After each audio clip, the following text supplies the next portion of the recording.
Okay, here's some early game character selection.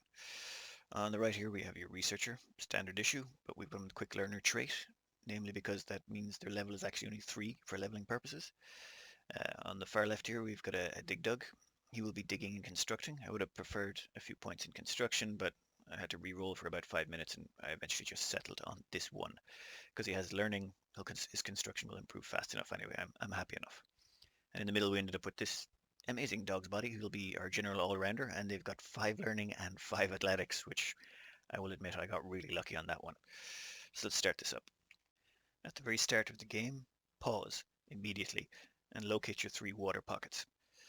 Then what you want to do is decide where you're going to place all your major infrastructure. Now, to start, I leaned about 3 floors to put in my build, and I'm going to put all 3 of them here, one on top of the other, going back this direction. So my ladders will come up here, infrastructure will go off to the right, and bedrooms will probably be on the left. And I'll have one main ladder going down here, and a second one going up probably here.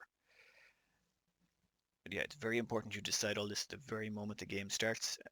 You can usually have a good idea where everything is and how much space you have to work with, and have a preset design that you're going to place down, which we'll show later. In the meantime, you just want to throw down a couple of toilets, a couple of sinks, just the basics to get you going. It's all temporary. It all gets torn down by about cycle 5. I, of course, forgot to set my priorities immediately, but that is one thing you should do almost instantly the game starts. You want to make your dig dug prioritize building and digging. Your dog's body will minimize those priorities, maximizing everything else, and brains will have 1 point in building and digging, 2 points in research. Turn off research for everyone else. We don't want them doing any of that. Also, dog's body is going to be the only one doing farming, so we'll turn that off for everyone else. And the same with cooking. That's all dog's body. And turn it off for everyone else. And that should be how you configure your priorities at the start of the game. Okay, first chance at a new duplicant. The problem with this is you're looking for 2 specific ones. You want either someone who's got high creativity, so you can start getting your art down at a reasonable time frame, or 2, you're looking for someone who's going to become your rancher. Your rancher basically doesn't need any specific skills, so you don't really care. Just a blank slate would do. Even if they had all their points in tinkering and kindness, it doesn't matter so long as they have no negatives. So at the moment we've got a slow anemic learner, a slow learner and an anemic, so they're a definite no. Mouth breather, no. This one, pretty much a blank slate. The quick learning is actually kind of beneficial. I will most likely use this one as a rancher later on, but worst case scenario, I may end up putting them in as an artist, because at least with the learning skill, they might actually get there in the end. But yeah, your first 2 choices, a creative and, well, a blank slate for ranching. Also, after you've picked them, you're going to want to immediately set their priorities and put them on a different schedule. For example, you're going to want to have them scheduled on a new one that's slightly out of sync with the others, so that they'll rotate through the bathrooms in a timely fashion. You don't want them getting too, you don't want them overlapping. So let's grab downtime. Put you here.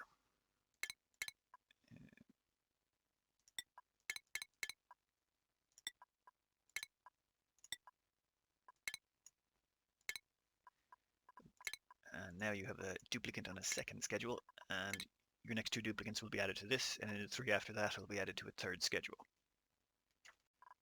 Okay, around turn 6 here, you can get it up by turn 4 even.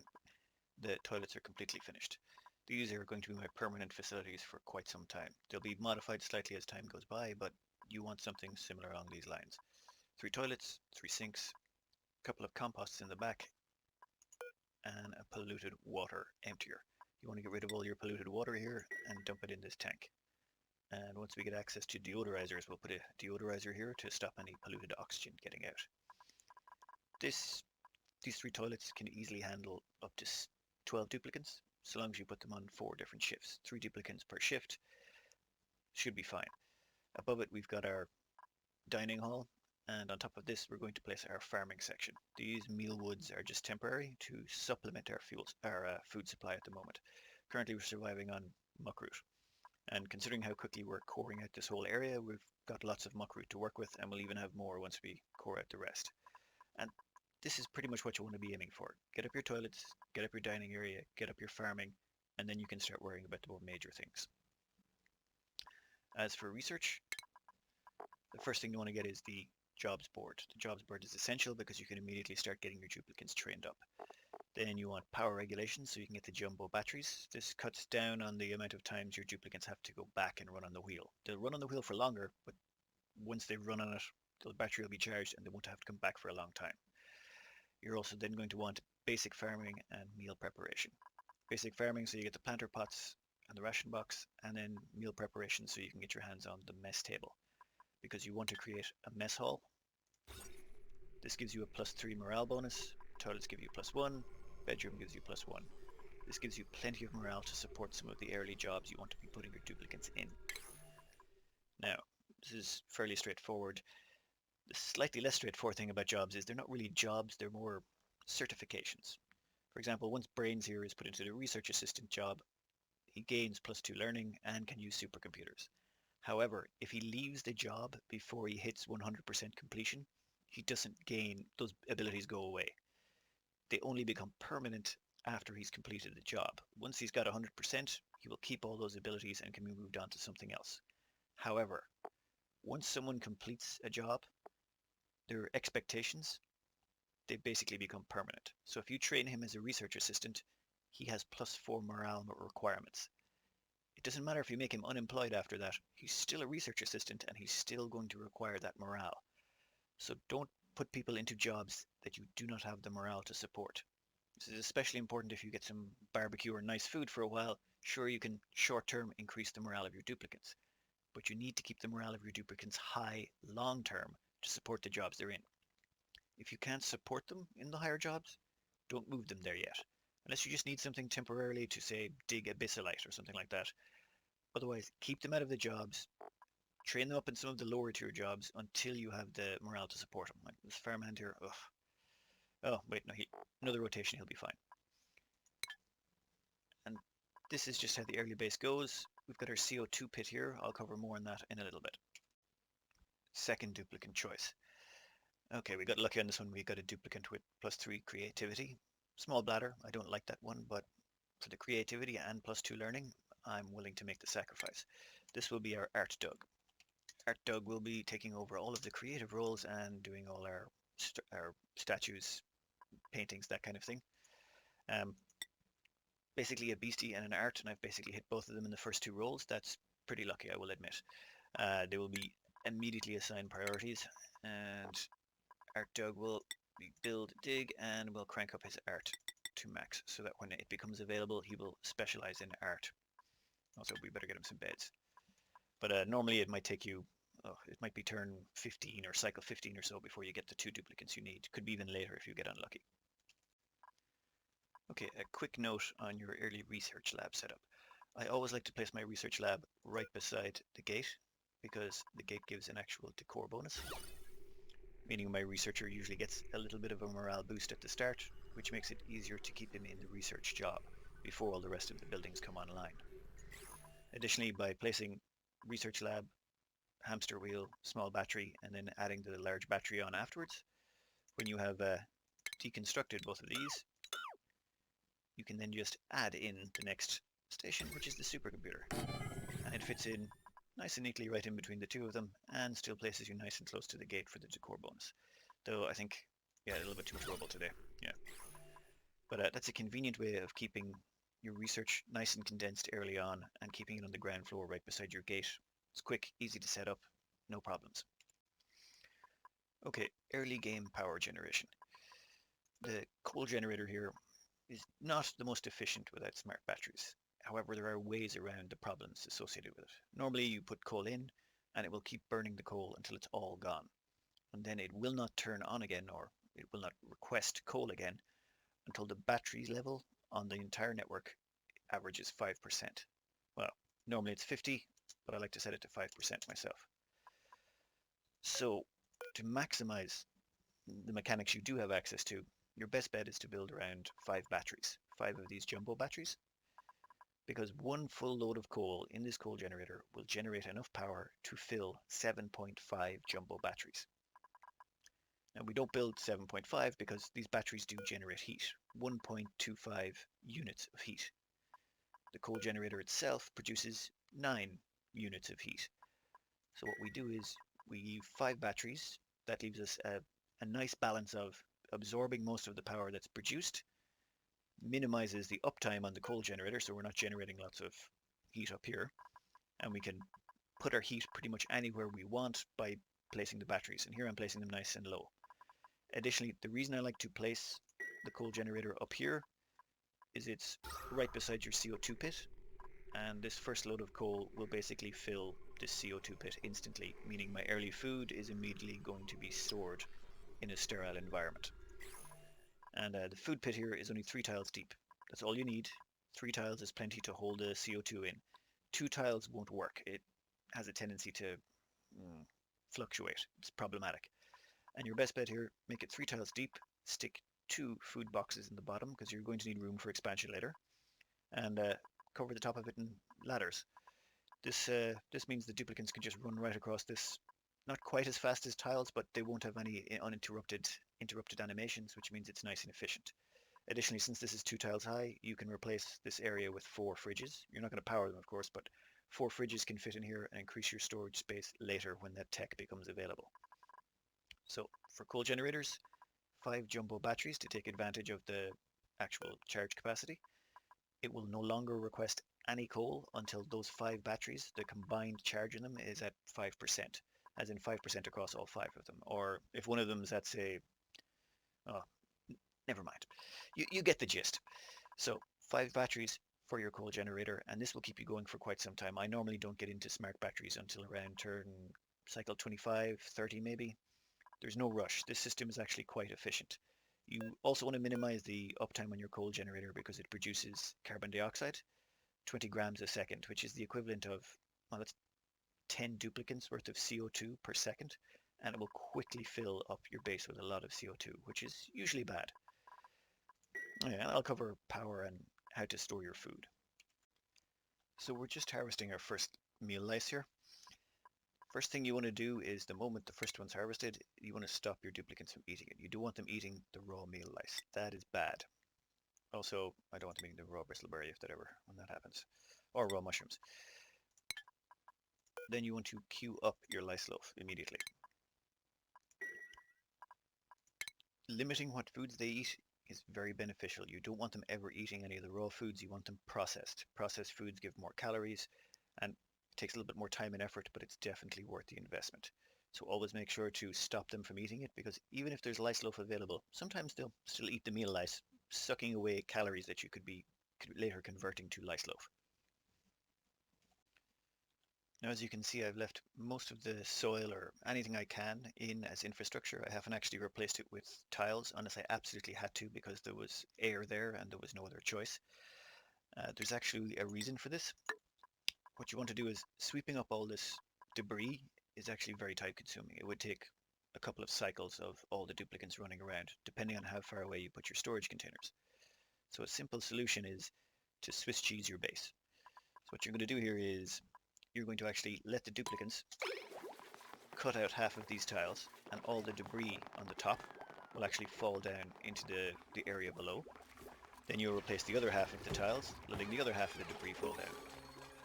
Once this whole floor is done, you repeat the same process on the next floor, and then the debris from there will fall to the next floor, and then down again, and then normally down to a storage level. You basically put your storage down the bottom, and you Swiss cheese the floor until all the debris eventually ends up on the floor where you want them to store it. At that point, you build a row of storage containers, hit a sweep command, and then they'll stand on top of the storage containers, just pick things up and throw them in. This can save you 2 or 3 cycles easily from having your duplicants just running around doing all that stuff. One thing is though, you got to keep an eye on the time, because you are actually cracking open these rooms. For example, this is no longer functioning as a mess hall because there's gaps in the room. So you kind of want to schedule it so that any works you're doing is finished before the shift kicks in where people are going to actually be eating in the hall. It's not the end of the world if it happens, it's just something you should probably try and plan for. So I think I'll just do this floor now and leave it at that. Actually, I want to replace that one too. Brains here has managed to max out his research assistant role, and he is now fully trained. However, he does not have near the morale to be moved into level 2 science, and there's no point. Putting him in at this point would be a waste. the morale requirements is too high, and the moment I put him there, he's going to start getting stressed out, and this is going to lead to problems. Your best bet in the early game, before you've got the morale to move them into higher level jobs, is just keep them on the lower levels. For example, gophering here is one of the best actual jobs to get them involved in. It increases their carry capacity by 400 kilos and gives them +2 strength. +2 strength actually allows them to carry 40 more kilos for each point of strength, so this is actually 480 kilos more carry capacity for the duplicant. The default carry capacity of a duplicant is 200 kilos. That's their basic. If they have 0 strength, they can carry 200 kilos. So you're over doubling their carry capacity by getting them this gophering job. Additionally, you can get into Career Gopher and then Exosuit Engineer.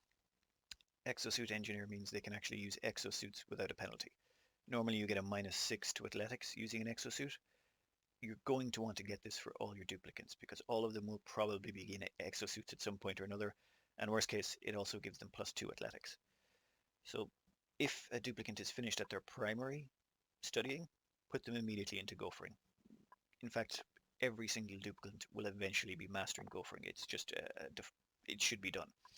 The only reason duplicants will not be doing it is you're specializing them in something for a reason. For example, this duplicant is specialized in farming right now, even though I don't need it, because I want to make him a rancher. The moment ranching becomes available, I want to get into ranching. It has some benefits that we'll cover later. Dig Dug, of course, is doing apprentice miner because I want someone to be able to mine abyssalite sooner rather than later. It's not always essential, but if you need someone to mine abyssalite, it's always better to have them. Better to have them than not have them. Okay, as you can see, after we Swiss cheesed this entire area, all the debris has fallen down here onto the very bottom. Our researcher is probably not very happy anymore, but on the bright side, we've cleared up this entire area and done so quite efficiently while simultaneously setting up our base and getting all our tiles down. Of course, there's some areas you won't be able to clear out, like bits above doors, and oh, how did that not go down? But by and large, works quite well. Okay, at the same time, we've gone with bristle blossoms. Now, some people are sworn meatloaf enthusiasts. They believe it's the best and most efficient food, and from a perspective of soil, it definitely is. Or well, water, I should say. It uses far less water than any of the other crops. However, we're more concerned right now about duplicant efficiency, because if you look over here at our algae, we've rolled a bit short on the algae. We have 3 tons. To put that in perspective, 4 duplicants consume about 1/4 of a ton of algae a cycle in oxygen. So 4 duplicants could survive on 3 tons of algae for 12 days. So it's 12 cycles of oxygen there if I had 4 duplicants.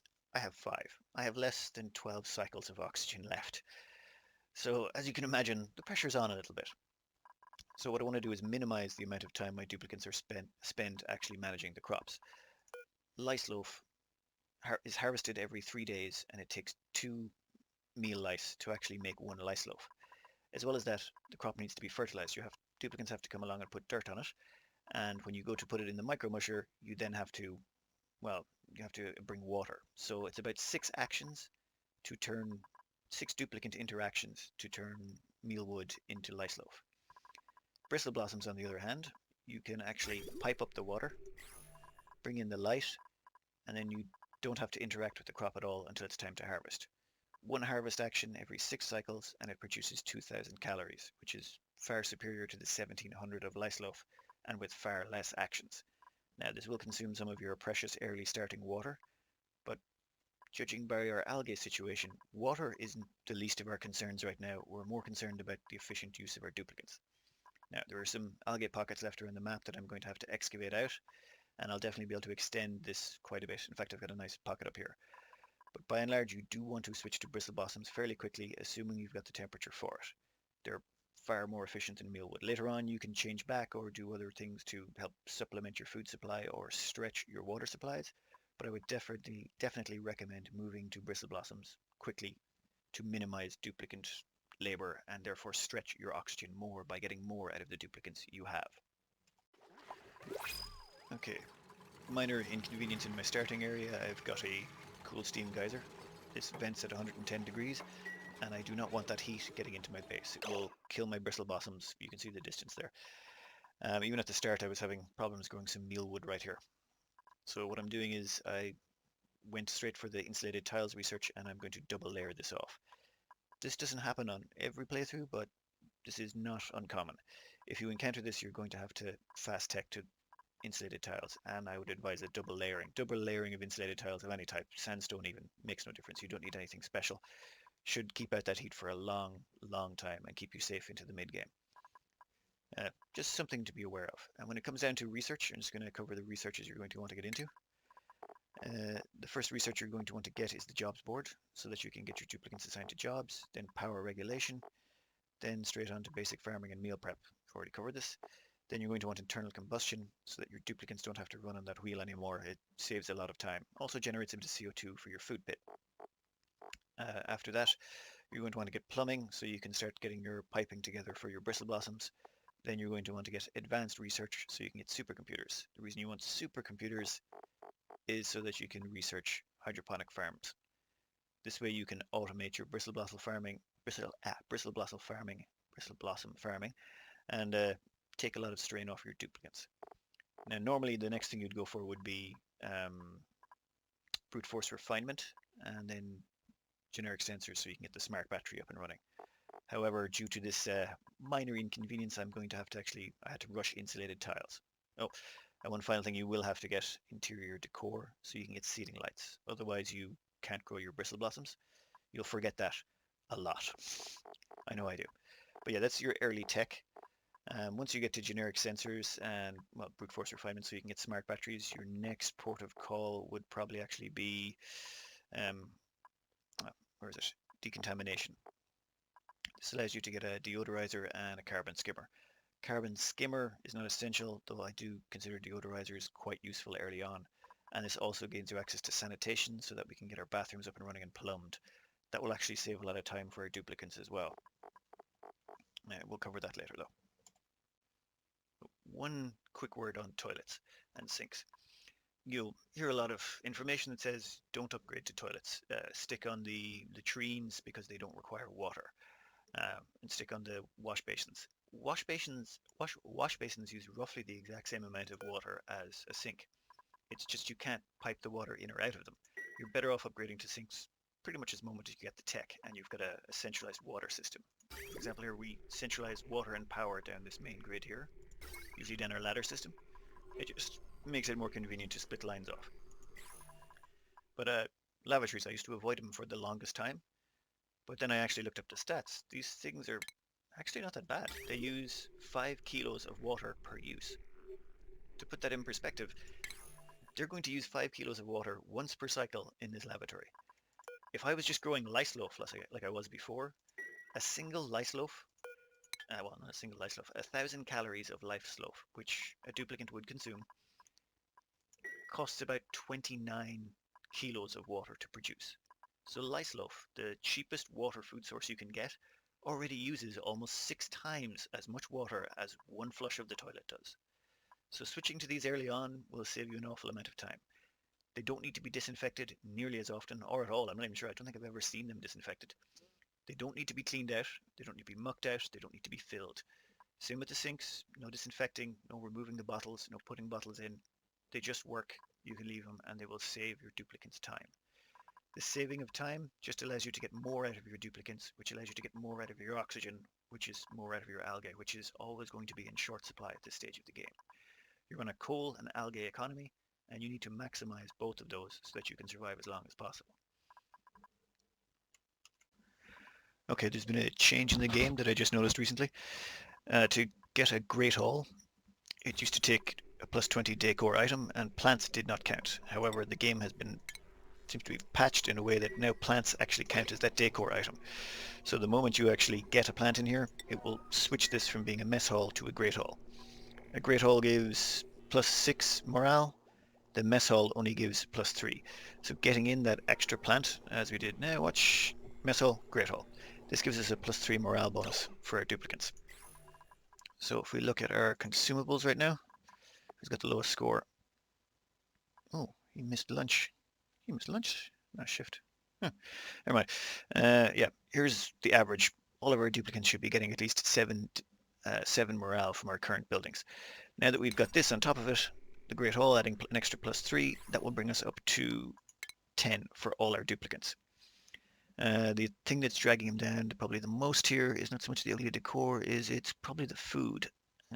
Once I get them, yeah, like there's a grizzly meal giving them a -1. Once the first bristle blossom crop comes in, combine that with the +3 from the mess hall, that will get them up to +12 morale, a stable +12 morale, which means I can jump into tier 4 jobs. So I'll be able to move all my duplicates into these positions, and I will not have to worry about them getting stressed out. The changes to the Great Hall, being allowed to get one now with a plant, means you can instantly jump to tier 2 skills, so that will change playstyles. I would actually have moved Dig Dug into Miner if I knew that was available. Games gets patched, things happen. Okay, right here I want to show you when scheduling starts to become a problem. The default schedule by default is actually pretty decent. However, we'll see Dig Dug here is heading back to base. And you see here on the time schedule as it goes by, he has not a lot of time. So he gets into the bathroom, gets out. Will he make it? Is he? Actually, he does. So this round he actually made it far enough to get food. Ooh, food shortage. Anyway, he made it actually in time to get food. Last round he didn't. He actually didn't make it to the mess hall in time. The distance he had to travel was actually too far.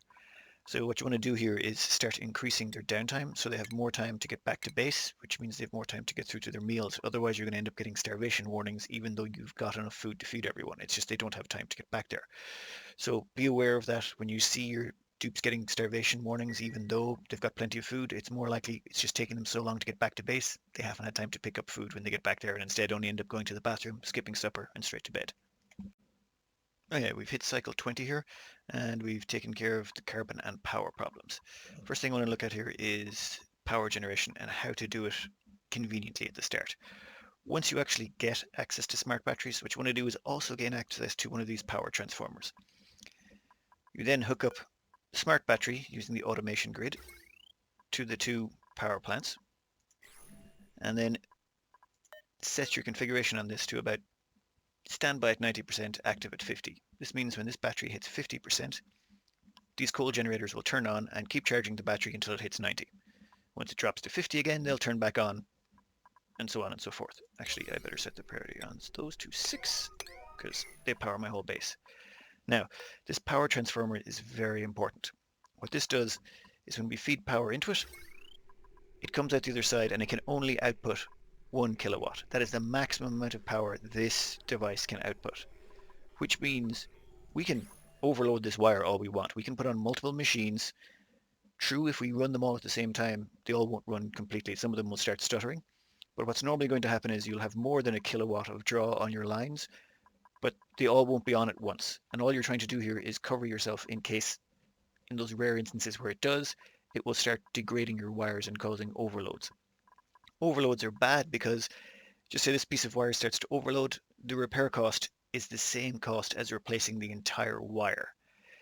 This is the same with hydrogen generators. Anything you put a wrong element into, if you damage it in any way, currently the repair costs are the entire cost of whatever it costs to build it, which means it's actually more efficient to deconstruct it and replace it.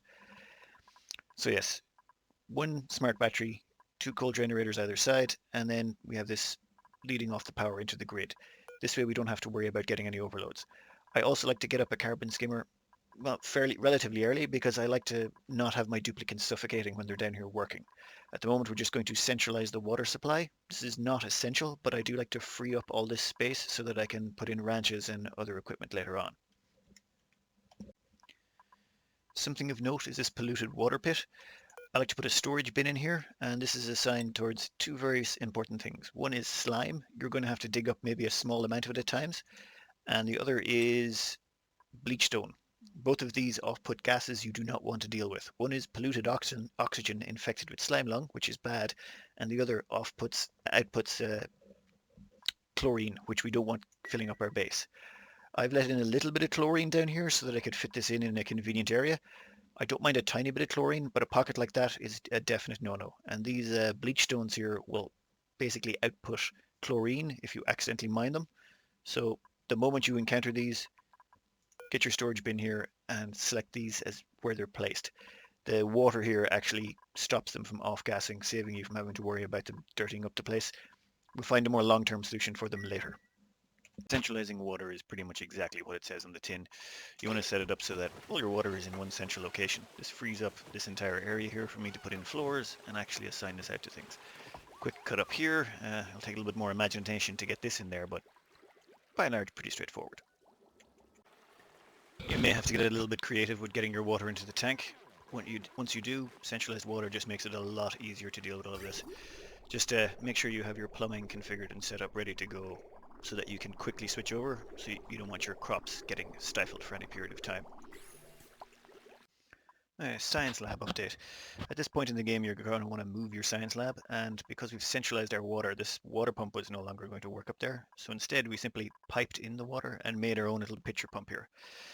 Because we're using bristle blossoms, oh, I'm actually fixing some plumbing issues I developed, and because we're using bristle blossoms, we don't have anything else that requires a pitcher pump bar the supercomputer.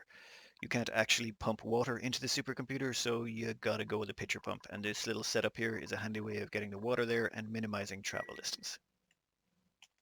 Alright, we're about to get into ranching here, and one important trick I learned is to use this capture thing. Instead of just going around and clicking on the individual hatches and hitting wrangle, instead use this wrangle thing and then drag select entire areas. What you'll find is there's actually some of them hidden in areas you didn't even suspect, and by doing this you make sure you get them all. For example, yeah, this one here, he's entombed inside here, but I should still be able to get him with wrangling. So use the drag select so you can get them all, and eventually you can sort out which ones you want to keep and which ones you want to dump later. You only want the younger ones, but we'll deal with hatching in a little bit later. Okay, we've just started our first hatch farm. Now, before I get into too much detail, the first thing you want to do is collect 6 hatches. That's all you need really to get yourself started. You could get more than that, but realistically I like to put 6 hatches up here, and all the rest of the stables will be reserved for stone hatches, which I'll explain later. But for the time being, you want to pick the 6 youngest you can find. All the older ones need to, well, you don't want them because you won't be able to get as much productivity out of them before they die. So anything below 50 would be great. So basically pick the ages and keep the youngest ones. You'll have to make some compromises. Uh, but yeah, try and get 6 younger ones, and we'll explain what to do with them in a bit. Next thing you're going to want to do is find a cold zone. Going to a cold biome is your next option because we want to take care of any thermal issues you might have, and we also want to set up an electrolyzer. Your best bet is not to go up or down. If you go up or down, even if you do find a cold biome, it's usually very small. Traditionally, the cold biomes are located around here and over here on the left and right, above and below the central axis. So what you should really do is basically either push out left or push out right. In this instance, I have a nice chunk here I can cut through, and then keep looking around and keep going until you find a cold biome. Okay, exploration's revealed a cold biome over this corner of the map, so we're going to dig down here. We're going to use this to acquire wheezeworts, and we're going to set up our oxygen electrolyzer setup here. At the same time, I found this over here. I've known this has been here for a while. These are little oxalate spirals. They could give you a nice boost in oxygen, but I'm going to ignore these for the purposes of the tutorial, and I'm going to avoid taking anything like slush geysers, that kind of thing. I'm going to assume a worst case scenario where you just have to survive on the normal biomes around you and just standard play. To hit a cold biome, you don't really need exosuits. Just don't run through a bunch of water before you go in there, or don't find any water in there and run through it and get your feet sopping wet. Otherwise you'll get hypothermia. But by and large, just drill through, and what we're doing here is we're going through and getting all the wheezeworts. We want a lot of them. They will help keep our base thermally regulated. Now down here you'll see the abyssalite has been broken, and this is the cold is leaking into a slime biome, or the heat is leaking in, I should say. This is because of this point of interest building. So I'm going to want to wall that off. I want to keep this cold in, and I'm also going to want to explore around further and pull out all the wheezeworts I can find. A piece of advice about excavating and building in different environments. There's different rock types in each one, so you want to build your ladders out of the appropriate material. If you keep building your ladders out of sandstone by default, you'll end up with your dupes running all the way back to base to get it, because that's where all your sandstone's located. Cold biomes namely have lots of granite. little bit of other rocks like igneous, but mostly granite. So build most of your ladders and support structures out of granite in here. Caustic biomes are mostly igneous rock and a lot of phosphorite, which you can't use as a building material. And slime biomes are, well, a lot of sedimentary rock, clay, and gold amalgam, but you can really only build out of the sedimentary rock. So in each biome, you're going to want to build out of the local materials.